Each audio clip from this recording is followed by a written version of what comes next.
The Iranian embassy in Damascus is flattened by Israel. Damascus, on Monday, what was reportedly an Israeli airstrike destroyed a portion of Iran's consulate in the Syrian capital, thus escalating the confrontation and setting up Israel against Iran and its supporters. Everyone inside the demolished Iranian embassy consular annex was killed or injured by Israeli airstrikes, according to Damascus, while Iranian state TV named a Revolutionary Guards commander among the deceased.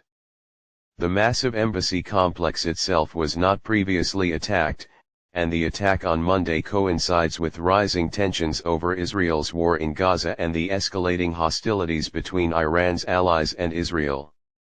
The Syrian Observatory for Human Rights, a UK-based organization that monitors war, reported that 8 persons were killed when Israeli missiles destroyed the building of an annex to the Iranian embassy. Among them were 6 members of the guards.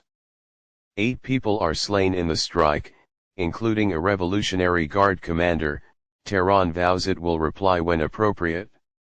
Hossein Akbari, Iran's ambassador to Syria, stated on Iranian state television that at least 5 people were killed in the attack, which was carried out by F-35 fighter jets. However, he did not provide an exact death toll. When AFP reporters arrived in the affluent Mazeh neighborhood of Damascus, they discovered that the annex building had collapsed and that rescue workers were racing to look for victims beneath the debris.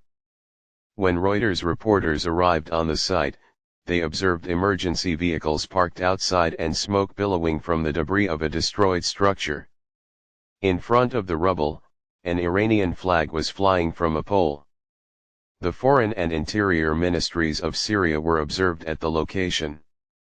A throng of spectators watched as security personnel surrounded the location, where earth-moving machinery was brought in to clean the rubble and remove burned-out cars from the outer road. According to the Ministry of Defense in Syria, work is underway to recover the bodies and rescue the wounded from under the rubble. The attack destroyed the entire building, killing and injuring everyone inside. Iranian state television said that Brigadier General Mohammad Reza Zahidi, a top leader of the Quds Force, the overseas operations wing of the Islamic Revolutionary Guard Corps, was among the dead. The death of a high-ranking leader who served as the leader of the Quds Force for Syria and Lebanon, 2 Iranian advisors, and 5 members of the Iranian Revolutionary Guard has been confirmed, the observatory added. Throughout the 6-month conflict in Gaza, Israel has struck Iranian targets on many occasions and has mostly remained silent about its operations on Syria.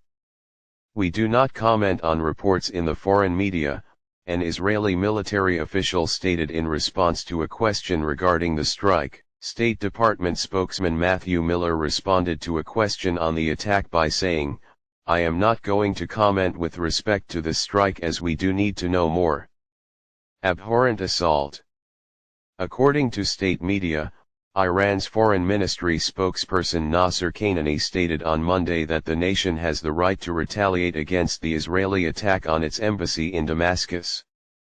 Mr. Kanani continued, "Tehran will determine the form of retribution and punishment against the aggressor."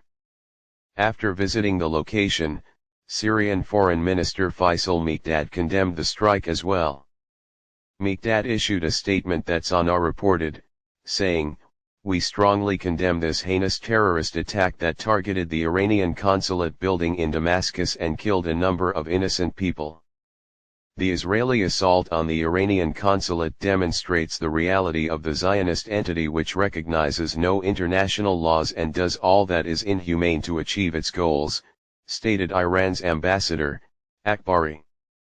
Hossein Amir Abdollahian, the foreign minister of Iran, demanded a serious response by the international community.